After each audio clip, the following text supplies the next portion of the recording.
जेके education पर आप सबका स्वागत है। तो प्रवाह हिंदी कार्य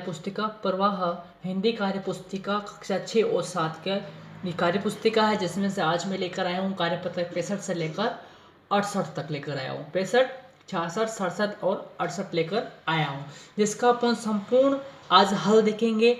तो वीडियो को लास्ट तक देखना है, और फटाफट से वीडियो को लाइक भी करना है, ज़्यादा से ज़्यादा शेयर भी आपको करना है, और फटाफट से चैनल को सब्सक्राइब कर लीजिए ताकि इसी तरह की वीडियो के नोटिफिकेशन आपको मिलते रहे।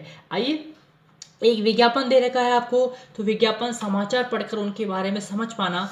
बताइएगा कि नीचे दिए गए चित्र को देखकर निम्नलिखित प्रश्नों के उत्तर लिखे। तो नगर निगम जयपुर से संबंधित समस्याओं का समाधान है ये, यानी कि नगर निगम जयपुर के द्वारा ये जो लगाया गया है, क्या लगाया गया है भाई, विज्ञापन लगाया गया है। ठीक है, आइए विज्ञापन को देखते हैं। इसमें एक तो दे रखा है आपको, अब एक ही नंबर संबंधित समस्याओं का समाधान, अब एक ही नंबर नगर निगम जयपुर से संबंधित जो भी समस्या है उसको आप एक ही नंबर पर अपनी शिकायत फोन से घर बैठे दर्ज कराएं। नंबर क्या दे रखा है, 27 47 और 400, 27 47 और 400 यहाँ पर नंबर दिया गया है। ठीक है, तो देखिएगा शिकायत की श्रेणी इसमें दे रखा है। आइए प्रश्न क्या क्या पूछता है अपन से, तो प्रश्न के अनुसार अपन प्रश्न के अकॉर्डिंग अपन आंसर देंगे। आएगा क्वेश्चन नंबर 1, देखिएगा क्वेश्चन नंबर 1 क्या कह रहा है कि आप किस नंबर पर शिकायत दर्ज करवा सकते हैं। तो 27 47 और 400 नंबर पर शिकायत दर्ज करवा सकते हैं। प्रश्न नंबर 2 देखिएगा, आप किन किन समस्याओं के लिए शिकायत दर्ज करा सकते हैं। तो सड़क समस्या संबंधित, आवारा पशु द्वारा संबंधित, सीवर संबंधित आदि समस्याओं के लिए शिकायत दर्ज करवा सकते हैं, आदि शिकायत दर्ज करा सकते हैं। ठीक है, क्वेश्चन नंबर 3 देखिएगा, क्वेश्चन नंबर 3 क्या कह रहा है, शिकायत दर्ज करवाते समय आपको किन किन बातों की जानकारी देनी होगी। कोई तो लिखिएगा, अपन या तो अपन से अपन फ़ोन नंबर की जानकारी दे सकते हैं, है ना, या पता या नाम या फिर कॉलोनी का नाम आदि देने की आवश्यकता अपन को पड़ेगी। ओके, जो हमसे मांगा जाए।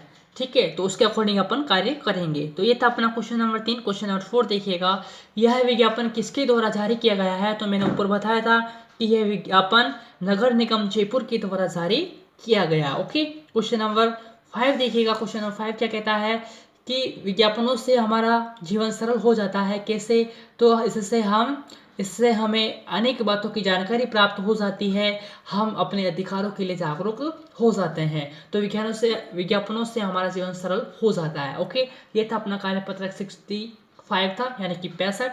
आइए कार्यपत्रक 66 सोल्व कर लेते हैं। कार्यपत्रक 66 देखिएगा कि नीचे लिखी कविता को पढ़िए और प्रश्नों के उत्तर लिखिए। तो हाथी क्या कह रहा है, कहो शेर सिंह कहाँ चले तुम ढीले ढीले, रूप रंग उड़ गया लग रहे पीले पीले। शेर क्या कह रहा है फिर बाद में, तुमने भी गजराज कहा वह रूप गंवाया, सिकुड़ गई है खाल और चिपकी है काया। फिर हाथी क्या कहता है, सुनो शेर सिंह जी तुमको मैं क्या बतलाऊं, जंगल सब कट गए कहाँ से भोजन पाऊं। फिर शेर क्या कह रहा है, जंगल सब कट गए मित्र सब ताकत खोई, भूखा मैं मर रहा मित्र सब ताकत खोई। फिर हाथी क्या कह रहा है, जंगल सब कट गए किस तरह पानी बरसे, पानी भर भर सूंड नहाने को मन तरसे। ठीक है, आएगा क्वेश्चन नंबर 1 देखिएगा। क्वेश्चन नंबर 1 क्या कह रहा है, क्वेश्चन नंबर 1 कह रहा है कि दी गई कविता को कहानी के रूप में लिखिए। आए कहानी के रूप में लिख लेते हैं। एक बार हाथी और शेर रास्ते में मिले, हाथी ने शेर से कहा कि तुम इतने ढीले ढीले क्यों हो रहे हो। तब शेर ने हाथी से कहा, तुम्हारी भी खाल चिपक गई है। तो दोनों ने बताया कि जंगल कट जाने के कारण अनेक समस्याओं का सामना करना पड़ रहा है। फिर देखिएगा हाथी ने शेर से क्या पूछा, यह पूछा कि तुम इतने ढीले ढाले और पीले पीले क्यों नजर आ रहे हो। ओके, फिर देखिएगा ख क्या कह रहा है, शेर और हाथी का शरीर कमजोर क्यों हो गया था। तो जंगल कट जाने के कारण उनका पेट भर कर भोजन नहीं मिल रहा था, बारिश भी नहीं हो रही थी, इसलिए शेर और हाथी का शरीर कमजोर पड़ गया था। ओके, फिर देखिएगा घ क्या कह रहा है कि जंगल कटने से जानवरों का क्या नुकसान हो रहा है। तो जंगल कट जाने से जानवरों को रहने की समस्या, खाने पीने के लिए पानी जंगल में नहीं होने के कारण जंगल में जानवरों का नुकसान हो रहा है। ठीक है, तो ये था कार्यपत्रक अपना 66 था, यानी कि 66। आइए कार्यपत्रक 67 सोल्व कर लेते हैं। कार्यपत्रक 67 देखिएगा, नीचे दिए गए गद्यांश को पढ़कर पूछे गए प्रश्नों के उत्तर लिखिए। तो नीचे दिए गए गद्यांश को पढ़कर पूछे गए प्रश्नों के उत्तर लिखिए। तो संदेश भेजने के लिए पत्र का प्रयोग कई सदियों से होता आ रहा है, लेकिन अब तो लोग ईमेल से भी तुरंत संदेश भेज सकते हैं। इंटरनेट नाम के कंप्यूटरों के महाजाल की वजह से यह संभव हुआ है। तो आपने कंप्यूटर के बारे में तो सुना ही होगा, तो आपके स्कूल या किसी दुकान में शायद आपने इसे देखा भी होगा। तो वीडियो दिखाने वाला स्मार्टफोन भी एक तरीके का कंप्यूटर ही है। आइए प्रश्न देखिएगा, प्रश्न क्या कह रहा है। प्रश्न एक क्या कह रहा है कि आपने कहीं कंप्यूटर देखा है, अपने अनुभव को लिखिए। हाँ, हमने हमारे विद्यालय में कंप्यूटर देखा है, हमने देखते ही अपने अनुभव प्रकट किए कि यह किस प्रकार से चलता है। ठीक है, इससे क्या क्या काम हो सकते हैं या हमारे भविष्य में क्या क्या काम आ सकते हैं आदि अपने विचार किए थे। ठीक है, क्वेश्चन नंबर 2 देखिएगा। क्वेश्चन नंबर 2 क्या कह रहा है। क्वेश्चन नंबर 2 ये कह रहा है कि पढ़ाई और उपयोगी जानकारी हासिल करने के लिए इंटरनेट किस तरह से उपयोगी है, लिखिए। तो पढ़ाई और उपयोगी जानकारी हासिल करने के लिए इंटरनेट सभी तरह से उपयोगी है, क्योंकि इंटरनेट के माध्यम से पढ़ाई से संबंधित सभी जानकारी हमें जल्दी से जल्दी मिल जाती है। क्वेश्चन नंबर 3 देखिएगा। तो ईमेल का और क्या कहते हैं, तो ईमेल को अपन इलेक्ट्रॉनिक मेल कहते हैं, जो ईमेल का पूरा नाम है। ईमेल का पूरा नाम क्या हो जाएगा, इलेक्ट्रॉनिक मेल हो जाएगा। ओके, क्वेश्चन नंबर 4 देखिएगा। यदि आपको अपना ईमेल पता तैयार करना हो तो अपने पते के लिए क्या नाम चुनेंगे, बताओ। राहुल खटनावलिया 007@gmail.com आप चुनोगे। ये आपके अनुसार जो भी आपका नाम है, आप जो भी ईमेल वगैरह पता बनाना चाहते हैं तो आपके नाम के अकॉर्डिंग आप बनाएगा। तो ये क्वेश्चन नंबर अपना 4 था। आय कार्यपत्र 67 अपने सोल्व कर लिया है। आय कार्यपत्र 68 अपन सोल्व कर लेते हैं। कार्यपत्रक 68 देखिएगा कि गद्यांश को पढ़कर नीचे दिए गए प्रश्नों के उत्तर दीजिए। तो सीवी रामन भारत के प्रसिद्ध वैज्ञानिक थे। वे बचपन से ही दिमाग के धनी थे। उन्होंने अपनी पूरी शिक्षा भारत में रहकर की। बाद में उन्होंने कलकत्ता के साइंस कॉलेज में प्रधानाचार्य के पद पर कार्य किया। उन्होंने विज्ञान के क्षेत्र में नए नए प्रयोग किए। प्रकाश किरणों पर उनका शोध कार्य रामन प्रभाव के नाम से प्रसिद्ध हुआ। पूरी एशिया में सीवी रामन पहले व्यक्ति थे जिनको विज्ञान के क्षेत्र में नोबेल पुरस्कार मिला है। प्रश्न 1 देखिएगा कि नीचे दी गई जानकारी में से सही जानकारी चुनिए। तो सीवी रामन कौन थे, तो सीवी रामन वैज्ञानिक थे। प्रधानाचार्य के रूप में किस कॉलेज में कार्यरत हैं, तो साइंस कॉलेज कलकत्ता में वो कार्यरत हैं। ठीक, कार्यरत हुए।